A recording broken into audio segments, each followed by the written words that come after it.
Hey everyone, welcome to the Clydesdale Fitness and Friends. My name is Scott Schweitzer. I am your host and I am the Clydesdale. We love to do fitness and I do this with my friends. Today I've got Kat with me. The Hello. others are Amy's on vacation and Charlie had to go to a birthday party. But we have Adam Kramer as our special guest today. Hey Adam. Hey, how are you? Glad to I'm be great. on. Adam is with the Green Beret Project, and we're so excited to hear that. But it was a long journey for him to get from where he was to that Green Beret Project. So let's start from the beginning, Adam. You grew up in Delaware. So I grew up around Wilmington and Newark, Delaware. I grew up in a local private school, went on to a public high school. And, during my time at the public high school, it was a super big change for me. A lot more freedom from private school to a public school. And athletics had always been a major part of my life.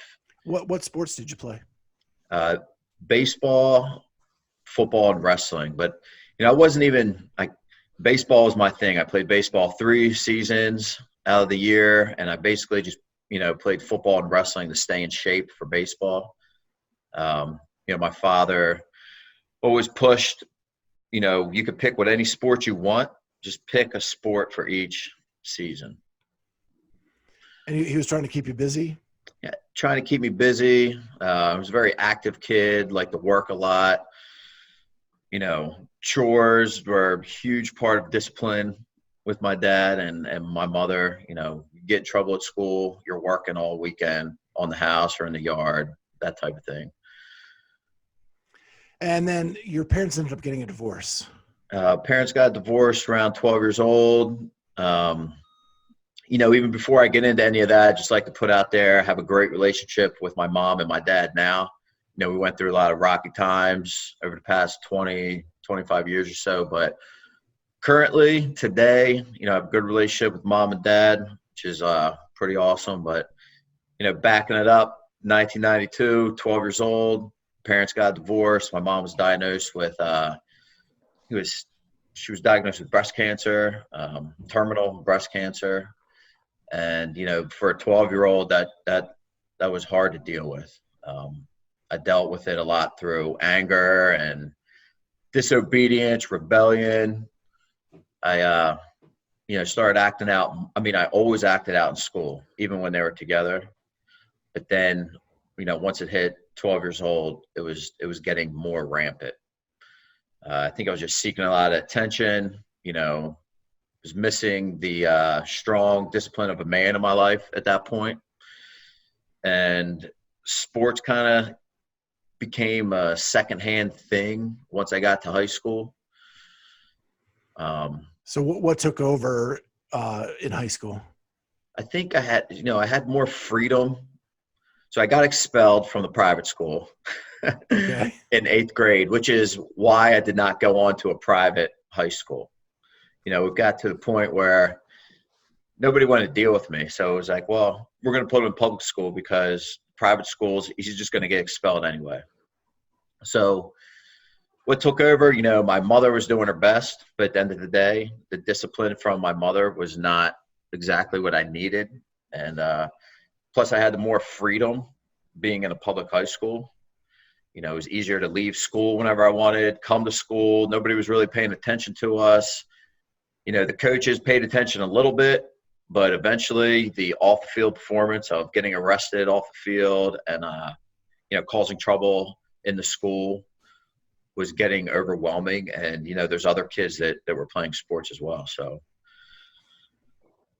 So in your freshman year, you turned to some other things for entertainment as away from sports and more into the drug scene. Yeah. So, even a little bit before freshman year, I started drinking a lot. And I think it was more of an escape. First it was like, the boys, in the woods are going to drink some alcohol, boys on the block. And then, that's just escalated into drugs. And we needed money for drugs. So quickly I found out how to take $100 and flip the $100 into another $100 and then take that $100 and buy more weed with the money. So by Friday, I just made $500, and I had all the free drugs I wanted all weekend long. And once That's a very different flip or flop right there. well, not having any money to buy drugs, you figure out a way how to do it. And we hung around some pretty sharp kids, and trying to live the double life of the athlete and the drug scene only lasted for about a season or so before coaches really started seeing different attitude, different physical element of what they knew I was capable of. I mean, I was on my way to full ride Division I baseball career. I was, at best maybe D3 football, D2 football guy, and I could hold my own in wrestling, but everything was going downhill from doing too many drugs on the weekend, and then doing drugs throughout the week. And then they start seeing you run with different crews inside the high school. I can see now, as me coaching teenagers, you can see everything from a bird's eye view. But when you're the teenager, you think you're getting away with everything and people can't see what you're doing. But the coaches, they knew what was going on. And eventually they just wanted not to deal with it. So when did the drug thing become a full-time gig? Well, so I'd say, I started selling drugs and I never stopped until I was 27 years old. For 12 years straight, I just sold drugs. And it escalated to different drugs though. Yeah, I started, using a lot of cocaine. So my, cocaine and alcohol was just what I like to use. And, I stopped smoking weed. I was around 17 years old. I like more, I guess you could say adventure. I don't know, but the cocaine was more compelling to my persona, I guess. And, so we were selling a lot of cocaine, selling a lot of marijuana still. And, it just got to be more quantity and more money as the years went on. So by the time you get to college, I was making, maybe a couple $100K. But at the same time, I was going to a local university, basically because when I was 18 years old, believe it or not, I graduated an honor roll from the high school. And I had about, I'd say 15 arrests under my belt by the time I was 18. And the Division I school had, that was gone, completely gone. I jumped in the local electrical union. I worked in the union for the summer, and I couldn't handle waking up every day, 7:30, and getting off at 3:30, 7:30 a.m., 3:30 p.m. I couldn't handle the schedule, partying way too much, decided to go to a local university. Went to the local university, was working a lot of side bricklaying jobs, but at the same time, I was always selling drugs. And Adam, who were you selling to? Did being in school help sort of widen your audience, or were you like hanging out with people that were older than you? And so we had a large network. There were people that were older than us that kind of guided us through, kind of like mentors, if you will. But then being at a local college and knowing other college students helped us broaden the network, helped us to, just reach other kids that were at different universities down the East Coast or maybe up in Jersey. And then, that's where the marketing of the drug selling was blowing up to a point where we didn't even, I would think some days I don't even know how we're doing this. It just got so big because we got good at it basically. And then that became kind of a lifestyle for you, right? Like the money and the travel, and like what were some of the crazy things you did traveling wise? By the time you're 21, 22 years old, we had a townhome in the city of Wilmington, but then we also had a townhome downtown Philadelphia. And then even like a year later, we had another small apartment in New York City. Then I had basically bedrooms inside of apartments down in Tampa Bay, Myrtle Beach, Dewey Beach, Delaware. So I was constantly on the move from all those towns. And I'm assuming nice cars and. So believe it or not, I tried my best to keep a low profile because if anybody, Kat knows this, being in Delaware, it's everybody knows everybody. Yeah. And, if they see Adam driving around in some fancy Porsche or whatever car I decide to get, they're going to know.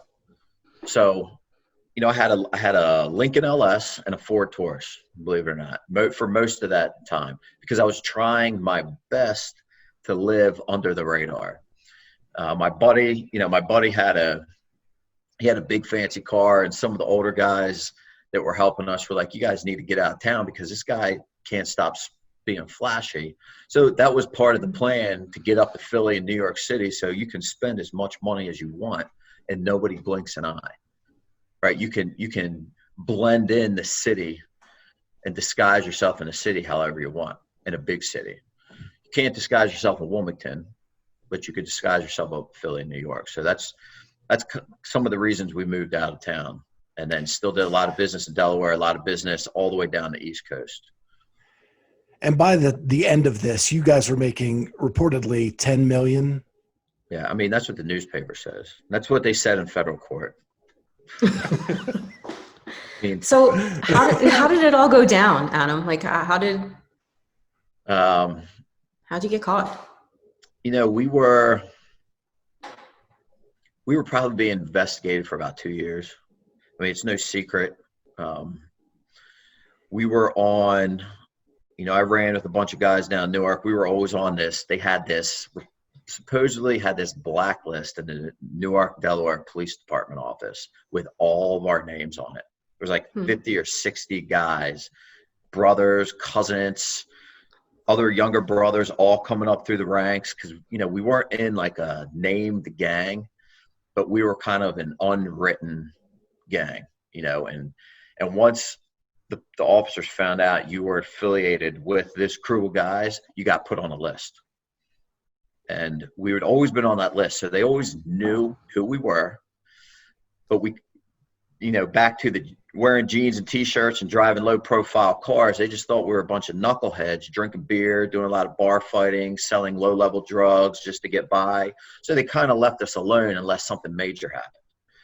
But then once they started investigating and finding a lot of other drug dealers in the local neighborhoods, and they're constantly tied to me and my partner, like lots of them were constantly tied to me and my partner. So they started doing a little bit more investigating and found out, wow, these are the two guys that we didn't think were doing it.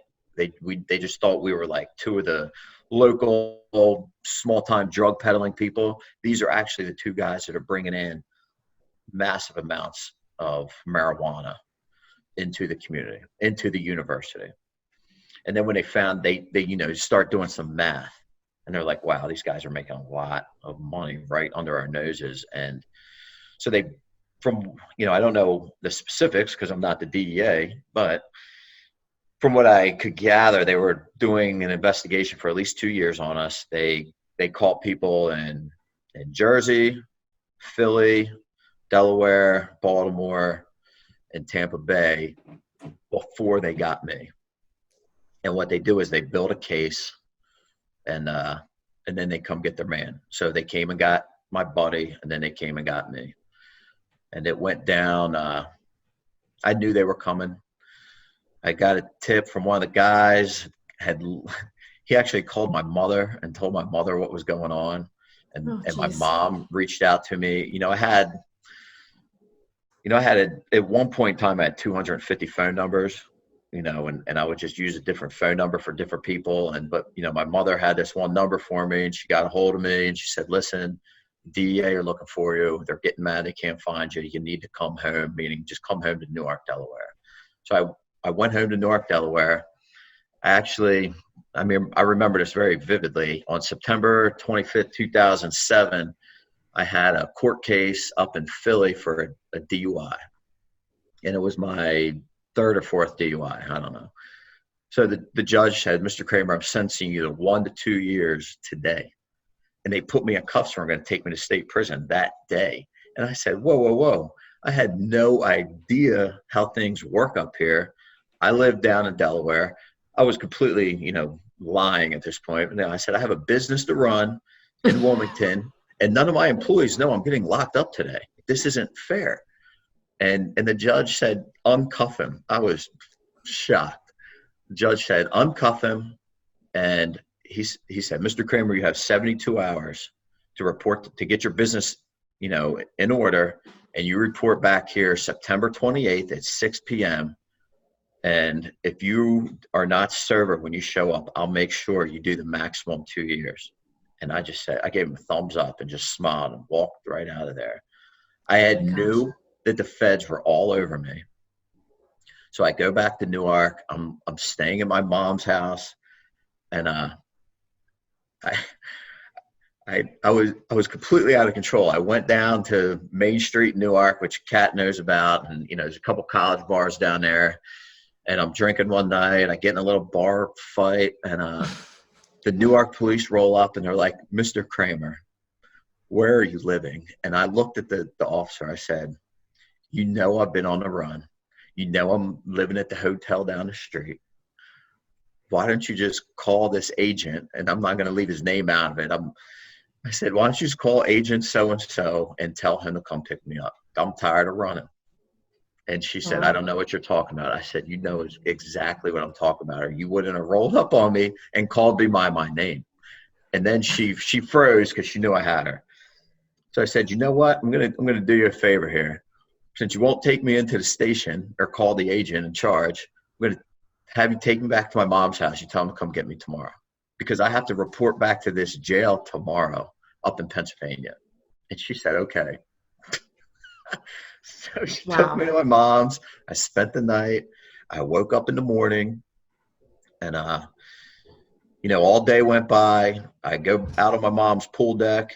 I come back in. My stepfather was going to take me up to this jail, and I'm thinking in my head, like, where are these guys, and when are they going to come get me? I had seen them driving around the neighborhood, and I walked back out of the back deck, and there was probably 20 agents out there. Jumped over the roof, jumped over the fences from all directions, and rightfully so. I have a lot of resisting arrest charges on my jacket, so they took me into custody, and that was September 28th, 2007. That was the last day, last sip of alcohol I ever had, last cigarette, drug, anything I've ever done, because that was literally the day. It was the beginning of the rest of my life. But it was a wild summer. I knew that the feds were chasing us for a fact.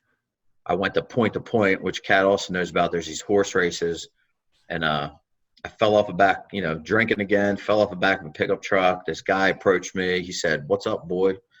And I jumped up right away, and I'm like, "Who do you think you're talking to?" And he said, "Don't worry, Kramer. You'll know who I am soon enough." And another guy that I was with knew that he was a DEA agent.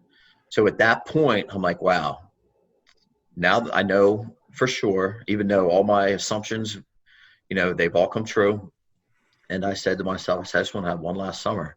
So I took a couple $100,000 and I just traveled up and down the East Coast. They had kicked in my door up in Philly, down to Wilmington. And I just traveled up and down the East Coast, just partying and trying to live one last summer.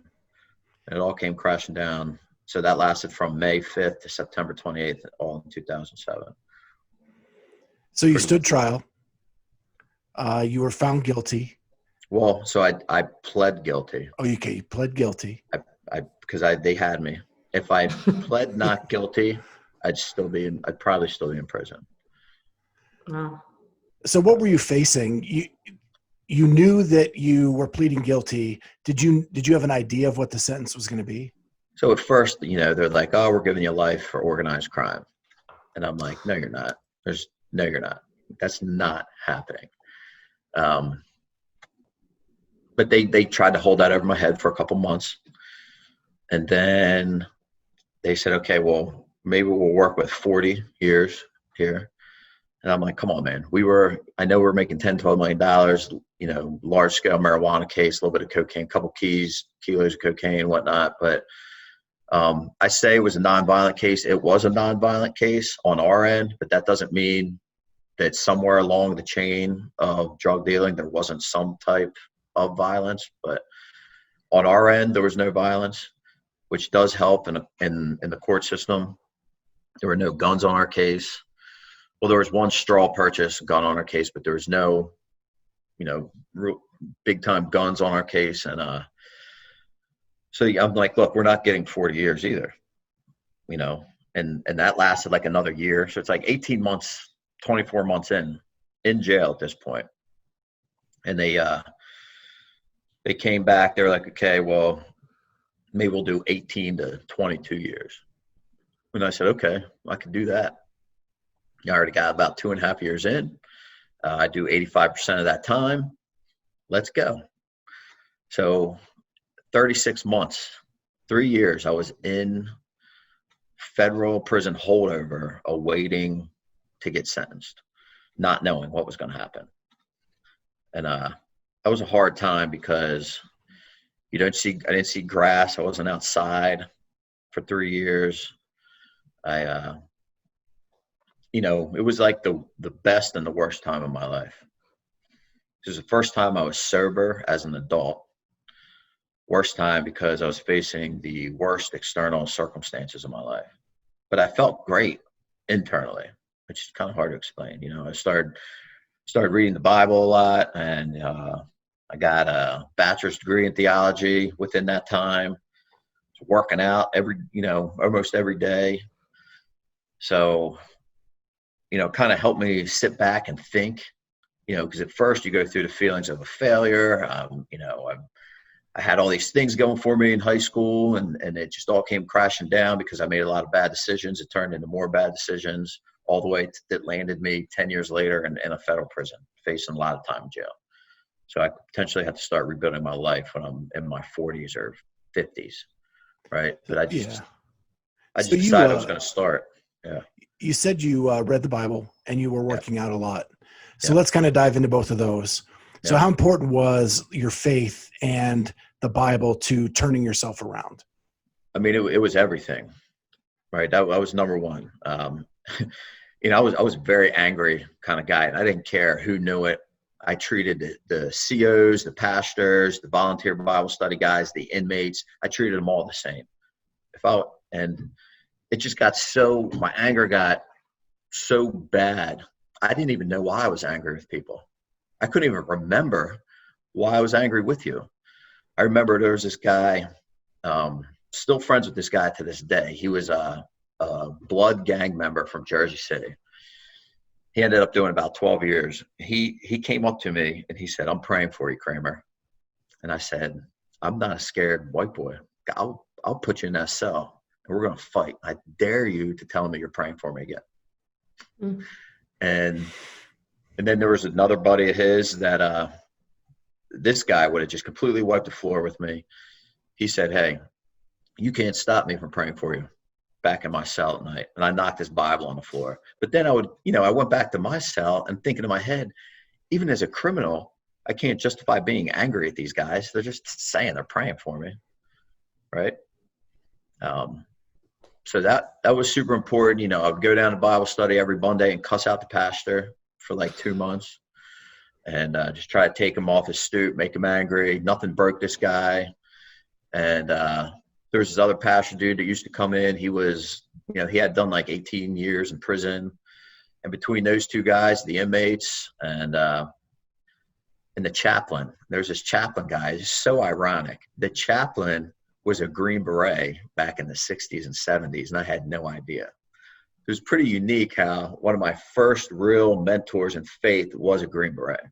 It was pretty cool. So, mix in, that's literally all I was doing was reading the Bible, studying that, and then, we would work out twice a day. We had a pull-up bar. We had some deficit push-up, tools or whatever, what do you call them? And parallettes. Yeah, parallettes. And we had a basketball court. So that's what we did. So just one more question about your faith. Yeah. What was the turning point? When did you stop being angry? It took like a year, right? There was a year of 2000. So I got locked up in September 2007, still for like 4 or 5 months, super angry. somewhere early on in 2008 is when I finally just broke down, and the pastor dude was like, read, John chapter 3. And I'm like, whatever, I'll go back and do it. And I'll prove to you that this isn't going to work. And I went back and read John chapter 3, but then the type of guy I am, I read the whole New Testament in 3 days because I knew, like, I really couldn't even understand it, but it just kind of, as I was reading it, there were bits and pieces of it that were kind of putting me at some peace that I haven't really felt in a long time. And it was wild that it was able to put me at that peace considering what I was facing, right? So there was like I can't say there's like, oh, this one big aha moment where I wasn't angry anymore. It kind of took like a year, to really like, forgive people for what they've done, or me say apologize to a lot of people and kind of accept the actions of what I was doing and stop blame shifting. Because for a while I would say, well, I wouldn't be in jail if 15 people didn't tell on me, Right. But I wasn't accepting the fact that what I was doing was criminal activity. So once I accepted the fact to be like, hey, I was a criminal, I was dead wrong, I poisoned a lot of the community, I have no idea, what other people how they have been affected due to my drug dealing. So all these feelings were coming up, and I was able to deal with them face on with the chaplain, with some of the pastors, even with some of the older inmate guys, so that it literally consumed my time dealing with, I personally feel my alcohol use and cocaine use was a symptom of my problem. I was just using that to escape my reality. So, learning about all that type of stuff and kind of that being lifted off my shoulders was awesome. And so back to, I've never felt better internally, but I was facing the worst external circumstances of my life. Yeah. 2008 was super wild for me. Like, I felt great, but I'm sitting in this maximum security prison, not knowing how much time I'm going to do here. So I just kept doing what made me feel good, which was reading the Bible, fellowshipping with other inmates, and working out. And that's, because I've always loved athletics, and, I just love playing all types of competitive sports, whatever they are. So we had basketball. So I got, played a lot of basketball at the time. So you said that you didn't know what you were being sentenced to at that point. So yeah. I know that you eventually become a coach in prison. Right. So did that happen before or after you knew your sentence? That was after. Okay. After. So I okay, go ahead with that story. I had got sentenced, ended up getting 7 years. And once you go from maximum security federal holdover, they take you down to classification jail. You kind of sit there for a month, and then they send you off to your destination prison. So my destination prison happened to be Fort Dix, New Jersey. There's about 5,000 inmates there. And when the day you get there, you meet your counselor.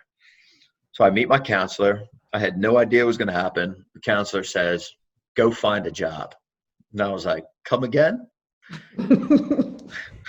He said, you need to go find a job, just like you're out in the real world. Go on interviews, go find a job. You have 2 weeks to report back. If you do not find a job in 2 weeks, one of two things is going to happen. You're either going to go to the kitchen and like it, or you're going to tell me you don't want to go to the kitchen. I'm going to put you in the hole for 6 months. Okay. Wow. I mean, and I like to work, so I'm like, okay. So I went out on a compound, started asking people, and I do what most guys, I'm just going to say it, most white guys in a prison, they'll go straight to the construction sites. So I went straight to there was a landscaper shop, there was a HVAC shop, electrical shop, boiler shop, a mason shop, and the landscaping team ended up picking me up, and I was the weed whacker. I was on the weed whacking team for 5 months. It was okay, but so now I'm 5 months into prison. I start asking around. I wanted a better paying job.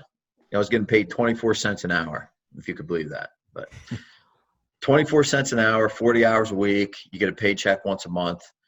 And I'm like, well, I want something that will benefit me more, and something where I can make more money. So I started asking around. I wanted to work in the gym. And they were like, you're never going to get one of those jobs. You have to be here for like 4 years, 5 years before they'll even consider taking you in the gym. It's like not that many people work in the gym. And then I'm like, okay, well, what about there's the gym and then there was a fitness department. So I went to the fitness department and I'm like, man, I'd really, I started taking some circuit training classes. I took some spin classes. And I'm like, I want to work here. I want to coach these classes. And they're like, man, you've been here for 5 months. You can't have this job. And I just kept being persistent. There was this guy, he was my first, I'd say, fitness mentor. His name was Young Kim. He was from North Korea. And he looked like Bolo. He was short. He was stocky. He had a long black ponytail. And he had been on the compound for about 22 years at that point. And he was like, Kramer, I will hire you. And I'm like, all right. And it got pretty ugly for a while because a lot of guys on the compound got mad that I got the job after being there for 5 months, and they had been waiting 4 or 5 years to get there. So I just used to walk back and forth to the prison block with Kim by my side for about the first 6 months because I didn't know, guys were so mad. They do all types of crazy stuff in the prison. So Kim was a safe guy. Nobody would do anything to Kim. If people knew I was with Kim, they won't do anything to me. So I hung out with Kim a lot. Not to mention, he had also been reading the Bible for about 25 years. And he was in a few prisons before he got to Fort Dix. So I was with Kim. He hired me as the advanced circuit trainer. And I would get 30 new inmates every 3 months to coach. And they would come to me 3 days a week for an hour. And we had the, the 2-sided kettlebells type. They're like a medicine ball with 2 handles. Okay, yeah. They're real old school. And we had a bunch of those, anywhere from 5 pounds all the way up to 30 pounds. And I had, we had some other stuff, like stuff we probably shouldn't have had, but like steel pipes and some ribbons we made to put the ribbons on the steel pipes and put the kettlebells on the edge so we could do squats, presses, like real lightweight stuff that you could do lots of reps with. And so that's a style of coaching I was doing, where doing a lot of stationary work, all right, 30 seconds at this station, 15 seconds to get to the next station. So we would do a lot of circuit training in that way, a push day, a pull day, and a leg day. And it was just a great time. And then, Kim was teaching me everything he knew. And then he hooked up ACE, the American Council on Exercise. We were able to get ACE certified in the prison. It cost $374, took it. The correction officer acted as the proctor, and we took the test. A couple of us passed, some of us failed, and I passed the test, and now I was a certified personal trainer inside a federal prison, and I did that for 3 years. I've trained some wild guys in the prison, like 5-star generals in the Bloods, Italian mob dudes, Russian mob dudes, bank robbers. You name it. I mean, it was pretty wild time. Have you ever reunited with anybody that you coached in prison, outside of prison? There's one guy in particular, this young guy, he lives out in Manassas, Virginia. Actually, there's another guy up in Portland, Maine too. I went up to the Portland, Maine, my buddy Dave. I've been up to his house, stayed for a week. It's a pretty fun time. And then the other young guy, he's been actually out to Delaware to see me, and I've been out to Virginia to see him. It's pretty cool. So how long did you end up serving then? Did you serve that full 7 years? So I ended up getting an 8, I ended up actually getting a 6-year sentence from the feds, and I got a 2-year sentence from Pennsylvania State Prison. And I ended up serving 6.5 years off the 8. Okay. So while I was in federal prison, I was a circuit trainer. I was in a softball league. I was an all-star third baseman. So that kind of like, that lifted my spirits a lot. I was able to, even though it was softball, I was able to get back on the diamond and played racquetball and handball probably 5 days a week. So, and you were keeping your nose clean. Keeping my nose clean. I was mentoring young guys in the faith. I had an older guy mentoring me. Just trying to stay, because usually when you go to a federal prison, there's, a bunch of guys will approach you and they just say, who are you with? Are you with, are you skinhead? What gang are you in? Or, right away they know what state you're from, because you have 5 numbers, a dash, and then Delaware is 015. And your number's right here. So I got 05333-015. That means Kramer - Delaware. So everyone knows the numbers. Like 066 is Philly, 054 is Brooklyn, 018 is Florida. So people know who you are and where you're from right away. And then, so depending where you're from, I'm from Wilmington, Delaware. There was 3 people on the compound from Delaware, and there was not one other white guy from Delaware there. So right away, I'm pretty much alone. So they're, who are you with? And I'm just like, I go to church. And they were like, okay, that's fine. But if we see you not going to church on the regular, then we'll know. And it's kind of like you got to pick a group. You got to pick someone to be with and be safe with. It's all about numbers, because you got federal prison's a little different than the state prison. You got people from different gangs from all over the country. You got Hawaiian gangs there, and you got Mexican gangs, Puerto Rican gangs, Dominican gangs, Venezuelan gangs, the Cubans, the Italian mob, the Russian mob. You got your Boston crew, Cincinnati crew, Philly crew, you name it. And you got to learn this stuff fast to know who's who. But what was unique about, so I got to be friends with all those people because I was the coach. People. It took a while, like 6 to 9 months, but after that 6 to 9 months, people were like, man, this guy's, we like him. I'm an Irish Russian guy. I talk, I say stuff, I'm direct. And once people start becoming friends with like the head Puerto Rican on the compound, or the head Dominican, and I was friends with the head Mexican. So once people see that, they're like, oh, well, he's friends with so-and-so, so that means we have to be friends with them too. So what was your plan upon exiting prison? Oh, man, I had all kinds of grandeur plans, because you have so much time to think. At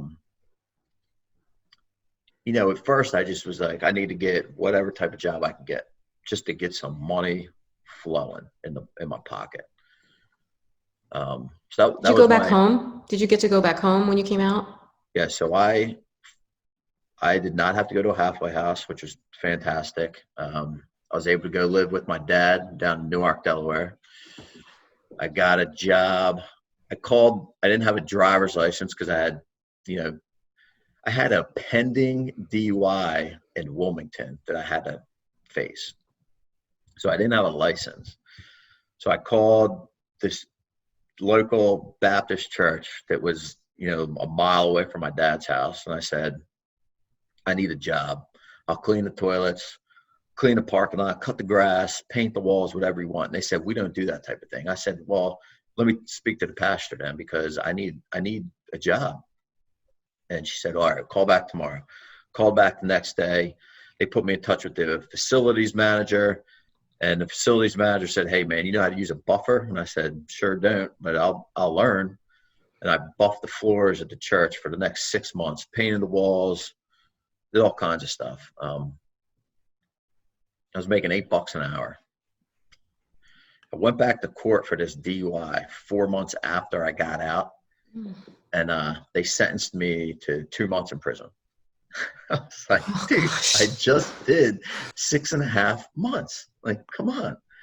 And my lawyer was like, you better take that DUI, because they're only sentence you as it's your second DUI, when, they could sentence you as it's your 5th, and they put you back in jail for 2 years. So what do you want to do? 2 years or 2 months? And I'm like, all right, I'll take it. So No. 4 months So out. you had to go back? Yeah, I had to go back. Went back to Gander Hill, which is the local county jail down in Wilmington.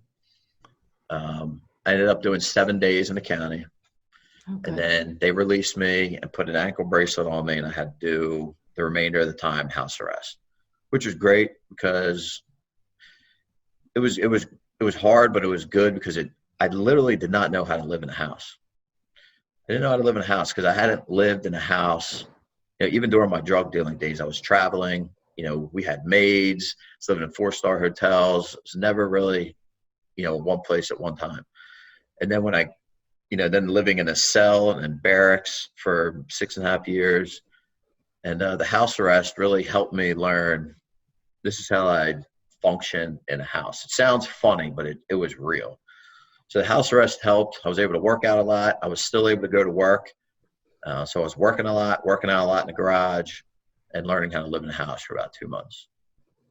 And then the church was like, we don't have any more work for you. It was time to move on. And federal probation introduced me to a local nonprofit. It was a local rowing nonprofit for at-risk youth. And I knew nothing about rowing. But I was like, I told the guy, listen, I can help get the kids in shape to row better. I know I could do that. So that's where I was working there part-time. I was working in a machine shop, during the day, and coaching and morning and night. And, through the grapevine of the nonprofit tree, I met a lady that worked at the juvenile detention center. Told her my story, and she was like, I would love it if you can come in and work the boys out. I said, well, you should call my federal probation officer, and if they would let me come in the local prison, that would be great. So she got all squared away. My Fed PO said that was great.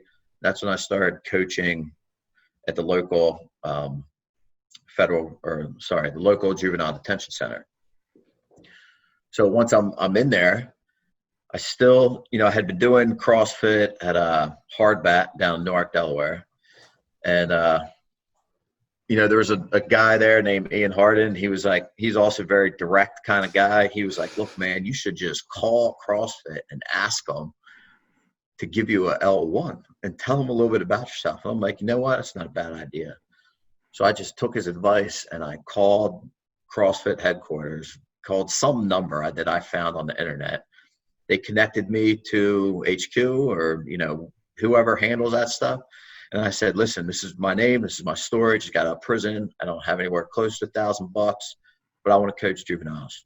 They said, yeah, we'll do that. We'll give you a L1 for free. Just email us where you want to go. Find a course and tell us. Next course was in Federal Hill, Baltimore, Maryland. And I still didn't have a license or a car. So I took a train, spent the night at a local church in the attic of the church for 2 nights. I love it. What a story. And I was, I took a taxi to the gym the first day. And the second day, I just met some guy that was getting his L1. I'm like, yo, bro, I need a ride back to this church attic. He was just like, he must have thought I was buck wild, man. But he gave me a ride. He picked me up on a Sunday morning, took me back, took the test, took a taxi, got back on a train, came back to Wilmington. And this is what, like 2016, 15? No, this was probably this was the beginning part, I think, of 2015. 15, okay. So now I had an L1. I'm still a little shaky on CrossFit methodology. Sure.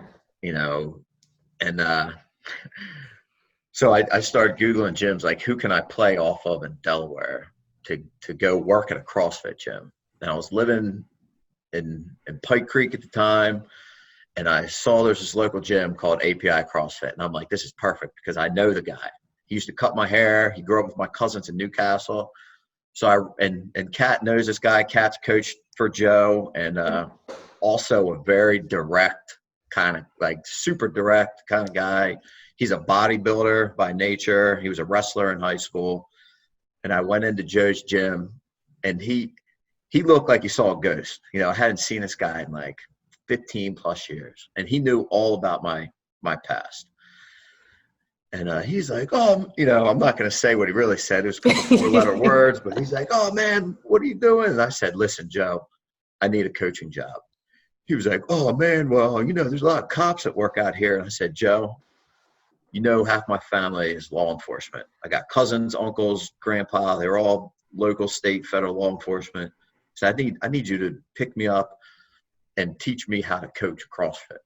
And he said, I'll tell you what. He said, I'll give you a 1-month membership for free. I just want you to show up and work out for a month. I said, okay. So I showed up for a month, about 5-6 days a week, just started working out. And then Joe held his word, and he gave me a couple classes to coach. He would shadow me. There was another coach, Jen, that would shadow me and, tell me what I was doing wrong, tell me what I was doing right. And I coached for Joe for about 4 years after that. It's pretty good time. And I'm still in contact with Joe to this day. But, there's people along the way that have key, pieces to my story that have really opened up a lot of doors. One being Barbara Riley that helped me get in juvenile detention. One being Joe, even I still keep in contact with the guy, Ian Harden, that's down in Florida. I'm like, hey, man, that one little piece of advice you telling me to go has opened up to this Green Beret Project, something I could have never imagined. That is really cool. That is really cool. So how did the Green Beret start? Because you're coaching for 4 years with Joey at API, and I know you spent some time coaching at the Riverfront. Where does all this sort of play in? 2016, I was still on federal probation. I had been out of prison for 2 years. Federal probation asked me to speak at a reentry symposium at Delaware State University. There's about 300 people there, including the senator's office, governor's office, local state probation, federal probation, and a bunch of other nonprofits. And they asked me to be on a panel, on an ex-offender panel, and people were going to, kind of just be doing this, asking us questions about how federal reentry was going and how the federal probation officers were, which I still, to this day, they were 100% on board with helping. Like, federal probation in Delaware is great. They've helped guys and gals get out and be successful, versus state probation. I almost went back to prison because state probation said, oh, well, you have to report. I had 2 Delaware probation officers for 2 separate DUIs, and I couldn't make all the probation appointments. But and this is something I said at the symposium. They called the attention of the senator's office. I said, listen, I had a federal probation officer for international drug trafficking, money laundering, and I had 2 state probation officers, one for Pennsylvania state probation and one for Delaware probation. And I couldn't make all the meetings, but they said if I lost my job, they were going to violate me and put me back in jail. But if I didn't make the meetings, they were going to violate me. But you're telling me I have to be there between 9 a.m. and 3 p.m. I don't have a driver's license or a car because it's a DUI case, right? So what do you want me to do? So I called federal probation. I explained to them, I said, you need to help me or I'm going to go back to jail. And the federal probation officer said, look, I can handle this. I could pull my big brother card, but I'm not. I will drive you to your probation appointments. And I'm like, whatever. This is totally backwards that my CEO is going to drive me to my state probation officer's appointment. But she genuinely did not want me to go back to prison.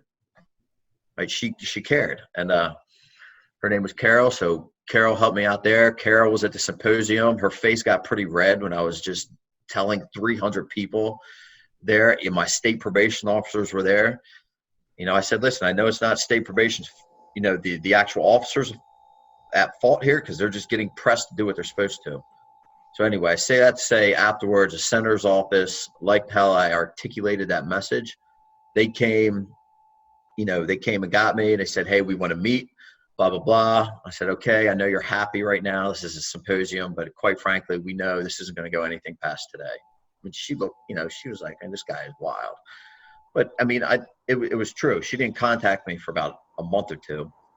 And I called her one day. I said, listen, I'm coaching at the Juvenile Detention Center. There's about 10 boys that are getting out next week. They're going to shoot each other down in Dover, Delaware. And I need help. I don't know anybody down there. Called her back in a week. And I said, it's me again. And I'm going to call you every week until you give me somebody that can help. She kindly told me to stop calling. And I'm still friends with this lady today. But I said, listen, I'm allowed to keep calling you. She said, I have this guy. I'm going to introduce you to him. Just give me some time. And I said, okay, you got 7 days before I call back. Within that 7 days, this guy called me, and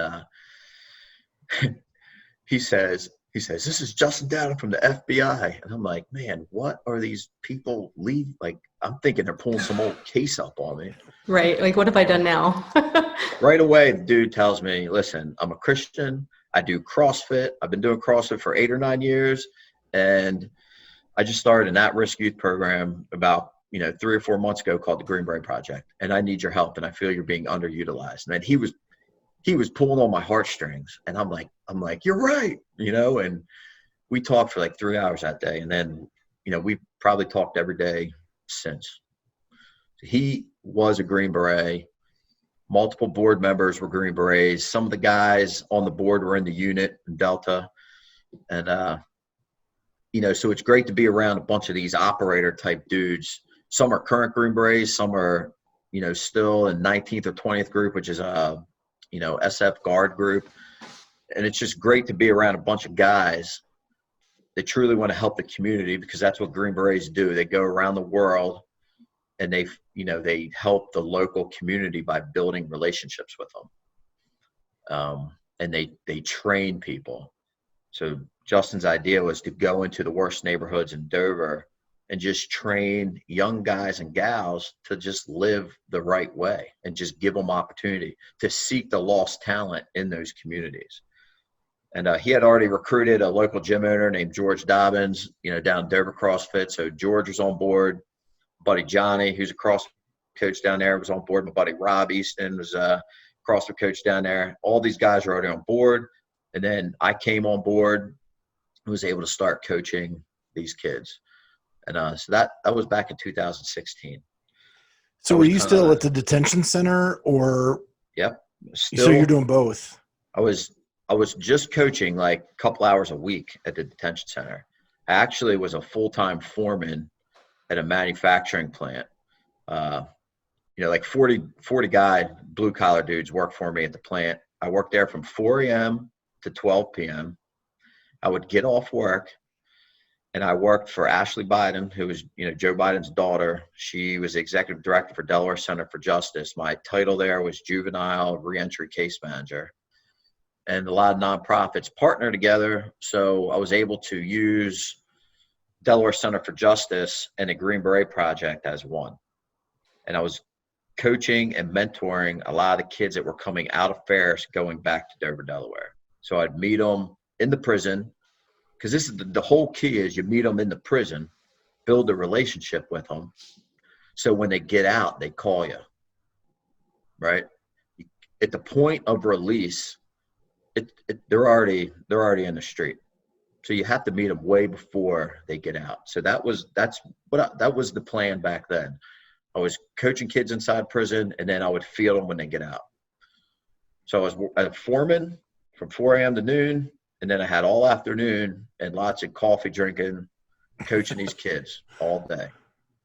And basically just solving problems on the ground. And then, you start meeting some of the moms and some of the siblings and solving problems like, my mom's like, oh, water pump's broke, can't pay the bills, blah, blah, blah. It's like, oh, well, we can help you fix that water pump, and then you can go back to work, stuff like that. And just solving local problems, that are stuff that's small to us. Flat tire might put a family out for 2 weeks, and then they can't pay the rent, and then, they're behind. And it's like, man, a flat tire, like we can help with that. We can put a plug in it, or we can get you a new tire, and that goes a long way with the family. And now she's like, and then little Johnny's like, oh, I don't want to go to Green Beret Project today. And mom's like, well, you're going, because they helped us get a new tire, and which helped me go back to work, So you were coaching, mentoring, doing the early release programmer and the fix-it guy for all the problems. Like Yeah, that's a lot of hats to wear. I mean, Justin and I, we were the fundraisers, the coaches, the problem solvers. Justin had took, I'm a lot like this guy. It's like we're doers, right? And he just took $6,000 out of his bank account, just start, he was like, oh, I just want to start this Green Beret project and do proof of concept and then let people see and then jump on board. Instead of doing, a lot of nonprofits, they start with paperwork. And I'm not good at paperwork, so I'm good at coaching. I'm good at doing. So we start doing and people start noticing. And, eventually people want to get on board and they, all kinds of people have different talents and, people start calling you like, hey, can we coach kids doing this? Or I work at this bank and I can help you get this grant. And then you get more people on board and up to date, we have, we're having jiu-jitsu practice. We're having CrossFit practice. I don't even have to coach right now, which is fantastic. We got people writing grants for us. Got people nationally, doing stuff for us. I mean, it's so are you full-time now with the Green Beret Project? So the story gets a little crazier. You probably won't even believe this if I tell you. But I'll tell you anyway. So time goes on. I was at the foreman job. Somehow, I got a full-time job as a CrossFit coach. That lasted for like a year and a half. And then my buddy Justin, he calls me up one day. He said, I bought a landscaping company. This isn't the wild part yet. This was wild, but not the unbelievable part. So he bought a landscaping company. We had a subsidiary for-profit business under our 501c3. So everything that we made profit went directly back into the nonprofit. But I was able to pay my salary through cutting grass. We had 75 accounts, and I only used the boys to work for me. It was nuts for a year. We had 75 yards to cut every 10 days. And I had a 350 diesel pickup, a trailer, two zero turns. I taught a kid how to drive a zero turn. I had a team of weed whackers. I already knew how to do all this stuff I learned in prison, right? So I just took that skill and just, put it in. So that lasted for a year. December 1st of 2018, this is the crazy part.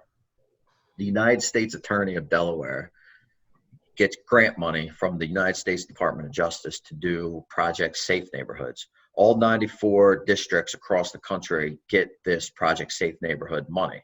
This Project Safe Neighborhood money usually goes to a nonprofit or some police agency. Our U.S. Attorney of Delaware, who's a fantastic guy, says, I want to hire 2 ex-offenders. And they're like, well, we don't think that's a good idea. And he's like, it doesn't matter. Like, I'm the U.S. Attorney and I'm going to do what I want. I have vetted these 2 ex-offenders.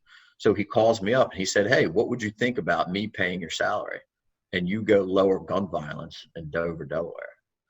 And I'm like, so you're telling me the guy that was in charge of the federal prosecutor of my case wants to hire me? Okay.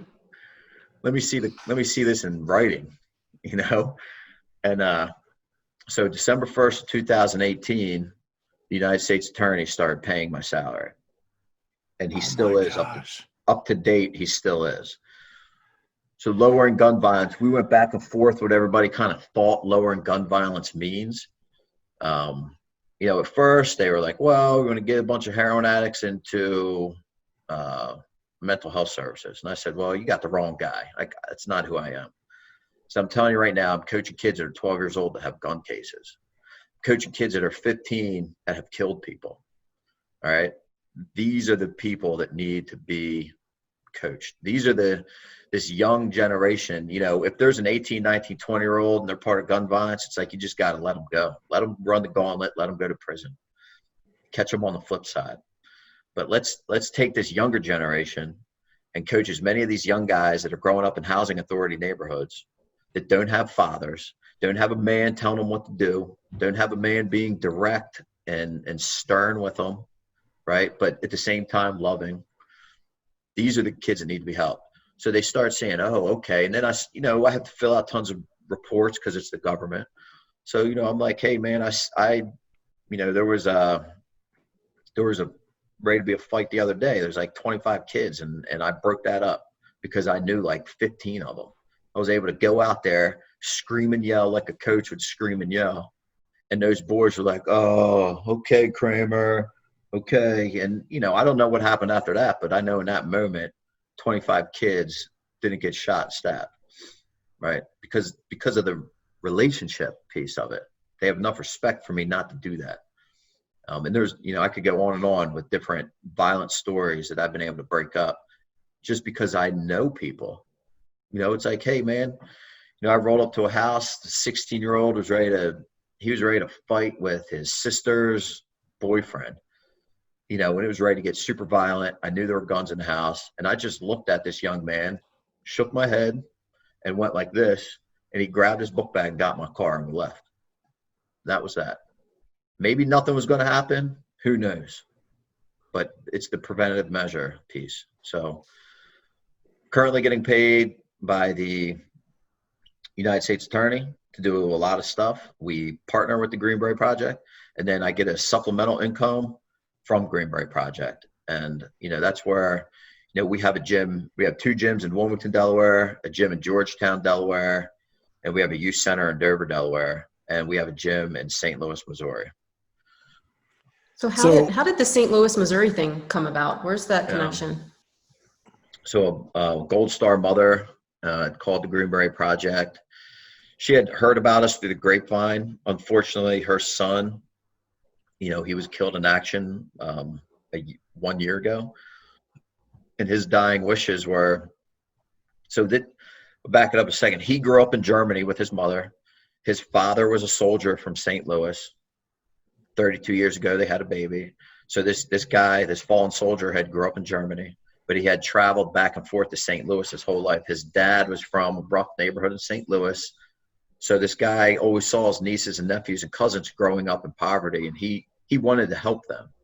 And his plan was, when he was going to retire from the Army, that he was going to go back to St. Louis and start a nonprofit to help his nieces and nephews.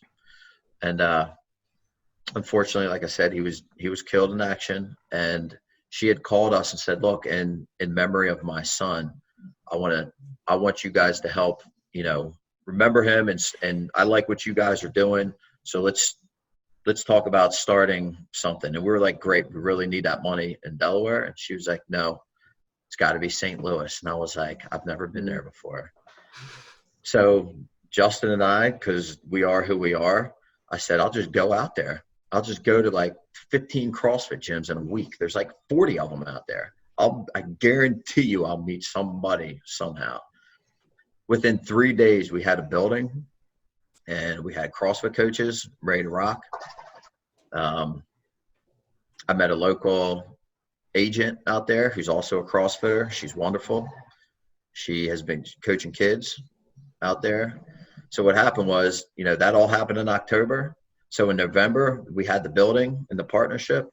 That's where the story comes in. I took a Suburban, we took our grass cutting trailer, put 4,000 pounds of CrossFit equipment in there. I convinced 4 mothers to let me take their boys over to Thanksgiving break, and we drove to St. Louis. And we stopped at Rogue on the way. It was pretty cool. But, and Rogue treated you pretty well while you're here. Yeah, Rogue treated us well. Because I am in Columbus, just to let people know. Yeah. So, Columbus, I've never been there either, but we rolled right up to the Rogue factory, got a tour of the immaculate factory, which is pretty cool because I have a little bit of a manufacturing background. Dan Bailey coached us up, and we hit the road. They gave us a free sweatshirt, and we hit the road. It's pretty cool. You got to work out in that big, huge gym for the employees. Well, no, there's actually an employees gym in the back. Ah. So they got the gym that they use for the public out front, but in the back, they got a gym. They got another gym, and that's the gym we worked out in. It's still pretty big. It's probably 10,000 square feet, but has nothing on the gym out in the showroom. Well, wow. I don't even know what to say. That's an amazing story. The whole thing. I'm just blown away. Isn't it crazy?